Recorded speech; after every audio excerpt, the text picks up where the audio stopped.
السلام عليكم، مرحبا بكم فيديو جديد. اليوم غادي نشارك معكم الطريقه ديال العسل كنحضروا بها جميع المعسلات. كما كتشاهدوا معايا العسل كيفاش كيجي اللون ديالو زوين، وكذلك القوام ديالو كيجي ماشي خفيف بزاف وماشي ثقيل. يعني كتجي كتصلح هاد العسل هذه كتجي مع جميع المعسلات، يعني مع الشباكيه مع باقي المعسلات يعني كاملين. كما كتشاهدوا القوام ديالها كي داير، ماشي ثقيله بزاف وماشي خفيفه بزاف. تابعوا معايا الفيديو الى الاخير باش تشوفوا طريقه التحضير ديال هذا العسل. هنا جبت واحد الطنجره ديال الضغط، درت فيها 2 قوالب ديال السكر، يعني 4 كيلو، يعني كل قالب فيه 2 كيلو. غادي نضيف عليهم 2 لتر ديال الماء، او الا استعملتوا قالب واحد كتستعملوا لتر ديال الماء. وكذلك الا استعملتوا كيلو ديال السكر كديروا فيه نص لتر ديال الماء. هذا هو القياس ديال الماء اللي كيتمشى مع السكر باش نحضروا العسل.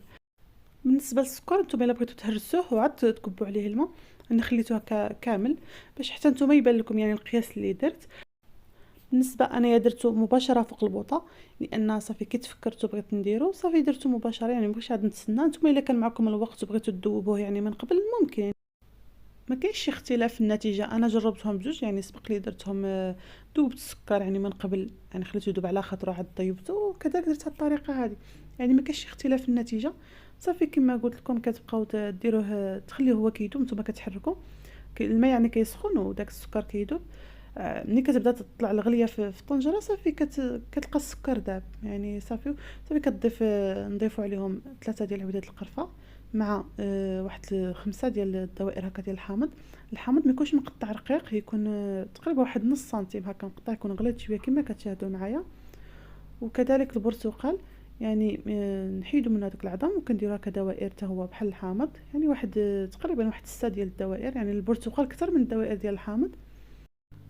صافي غادي نبلعو الطنجره ديالنا وغادي نخليوها حتى تبدا تصفر، عاد نحسبوا لها الوقت.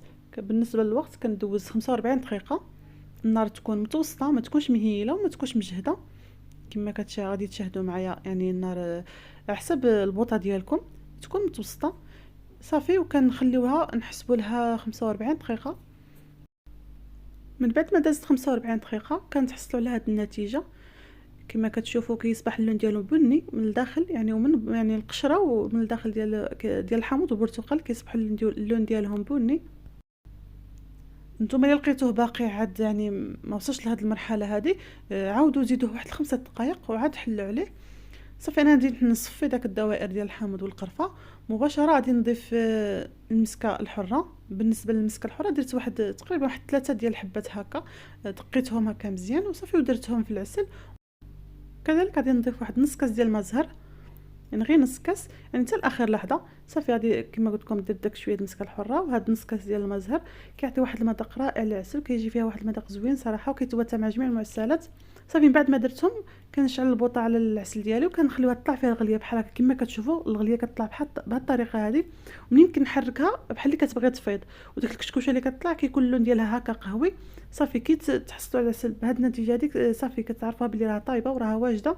نتوما الا بغيتو تاكدوا اكثر، يعني بغيتو تجربوا، يعني ما تخليوش حتى الصباح، ديروا واحد شويه فواحد الطبسيل هكا وتخليوه يبرد وتشوفوا القوام ديالو. الا شفتوه جاري يعني كتزيدوا تخليوه يغلي واحد 3 دقائق ولا 5 دقائق هكا. المهم كتبقاو تجربوا حتى تحصلوا على النتيجه اللي بغيتو، سواء كان ثقيل ولا خفيف. صافي المهم انا بلعت عليه هنا خليته حتى الصباح، وعاد غادي نشوف القوام ديالو كما غادي تشاهدوا معايا. القوام ديالو كيكون بهذا القياس هذا، ماشي ثقيل بزاف وماشي خفيف بزاف. صافي هذا هو العسل ديالنا. كنتمنى الفيديو ينال الاعجاب ديالكم، تجربوا ان شاء الله هذا العسل وينجح معكم. الى فيديو قادم ان شاء الله، مع السلامه.